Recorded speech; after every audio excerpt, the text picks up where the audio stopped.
आता आणखी एक मोठी बातमी आहे। हातकणंगले लोकसभा मतदारसंघातले अपक्ष उमेदवार प्रकाश आवाडे आणि एकनाथ शिंदे यांच्यामध्ये बैठक पार पडलेली आहे। दोघांमध्ये जवळपास अर्धा तास चर्चा झालेली आहे। आवाडेंची समजूत काढण्यात शिंदेंना अपयश आल्याचं कळतंय आणि या बैठकीनंतर प्रकाश आवाडे यांनी प्रतिक्रिया देण्यास देखील नकार दिलेला आहे। दरम्यान प्रकाश आवाडे हे हातकणंगले लोकसभा मतदारसंघातून निवडणूक लढवण्यावरती ठाम असल्याची माहिती मिळते आहे।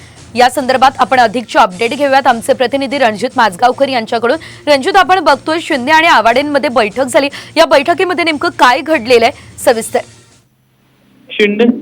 शिंदेंचं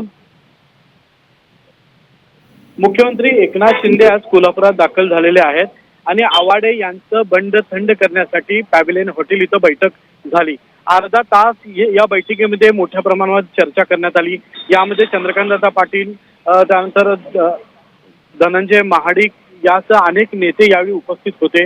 अर्धा तास बैठक झाल्यानंतर देखील आवाडे माघार घ्यायला तयार नव्हते। प्रकाश आवाडे यांनी आपली बाजू मुख्यमंत्र्यांसमोर मांडली। ही बाजू पूर्णपणे मुख्यमंत्र्यांनी ऐकून घेतली आणि शेवटी उठून त्यांनी मुख्यमंत्र्यांना सांगितलं की काहीही झालं तरी उद्या 16 तारखेला सोमवारी मी माझा अर्ज दाखल करणार असं म्हणून प्रकाश आवाडे या बैठकीतून बाहेर पडलेले आहेत। माध्यमांसोबत बोलण्याचा आम्ही त्यांच्यासोबत बोलण्याचा प्रयत्न केला, मात्र त्यांनी कुठलीही प्रतिक्रिया दिली नाही। ते या परिसरातून निघून गेले।